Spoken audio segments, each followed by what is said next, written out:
కృష్ణా జిల్లాలో తాగునీటి సమస్య చాలా తీవ్రంగా ఉందని ఎంపీ బాలశౌరి అన్నారు.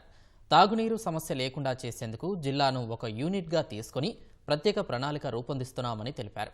కృష్ణా జిల్లా బంటుమిల్లి మండలం మల్లంపూడిలో నూతనంగా నిర్మించిన గ్రామ సచివాలయ భవనాన్ని ఆయన ప్రారంభించారు. ఈ కార్యక్రమంలో స్థానిక ఎమ్మెల్యే కాగిత కృష్ణ ప్రసాద్ పాల్గొన్నారు.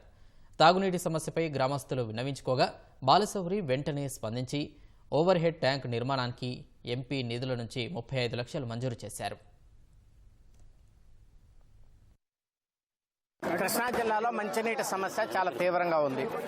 జిల్లా మొత్తాన్ని ఒక యూనిట్గా తీసుకొని ఒక 3 నుంచి 4 టీఎంసీ వాటర్ని 3-4 ఏరియాల్లో నిల్వ చేసి ఎక్కడ దగ్గర ఉన్నటువంటి ఏరియాల్లో అక్కడికి శుభ్రం చేసి ప్రతి గ్రామానికి కూడా ప్రతి ఇంటికి కూడా ఒక కుళాయి ఇవ్వాలనేటువంటిది మా ప్రతిపాదన. దానికి గౌరవ ఉప ముఖ్యమంత్రి గారితో మాట్లాడాం, ముఖ్యమంత్రి గారితో మాట్లాడాం. పంచాయతీల మీద భారం వేయకూడదు, పంచాయతీలకి బిల్లులు కట్టేటువంటి పరిస్థితి లేదు. డైరెక్ట్గా మనమే శుభ్రమైనటువంటి నీటిని ప్రతి గ్రామానికి ఇవ్వాలనేది ఈ కూటమి యొక్క ఉద్దేశం.